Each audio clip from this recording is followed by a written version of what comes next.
સુરેન્દ્રનગરના લીંબડી તાલુકાના ખેડૂતોએ વીજ લાઇન નાખવાની કામગીરીનો વિરોધ નોંધાવ્યો છે। ખાનગી કંપની દ્વારા વીજ લાઇન અને વીજ પોલ નાખવાની કામગીરીને લઈ ખેડૂતોએ વિરોધ કર્યો। ખેડૂતોના જણાવ્યા મુજબ તેમને કોઈ પણ જાણ કર્યા વગર વીજ પોલ નાખવામાં આવી રહ્યા છે અને આ કામગીરીથી પાકને મોટા પાયે નુકસાન થતા ખેડૂતોમાં રોષ છે। ત્યારે ખેડૂતોને પૂરતું વળતર ચૂકવવામાં આવે તેવી માંગ સાથે ઘનશ્યામપુર, જનશાળી, બળોલ સહિતના ગામમાં ખેડૂતોએ વિરોધ કર્યો છે।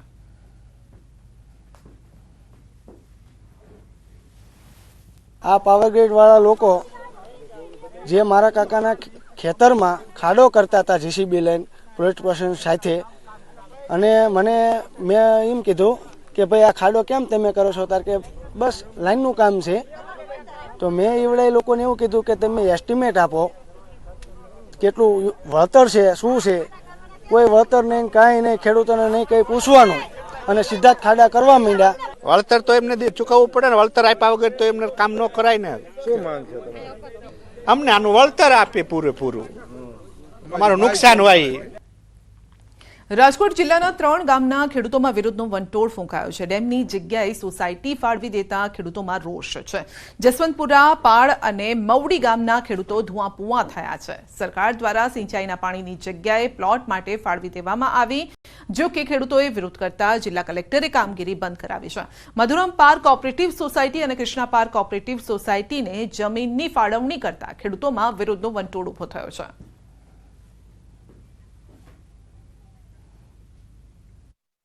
રાજકોટ નજીક આવેલા જસવંતપુર ગામે જે ડેમની જમીન હતી તે બુરી દેવામાં આવી છે અને અનુસૂચિત જાતિના લોકોને આ જમીન છે તે ક્યાંક ફાળવણી કરી દેવામાં આવી હોવાનું જે છે એ સામે આવ્યું છે। ત્યારે ક્યાંક ને ક્યાંક ગામના લોકો છે તે પણ અત્યારે વિરોધ કરી રહ્યા છે।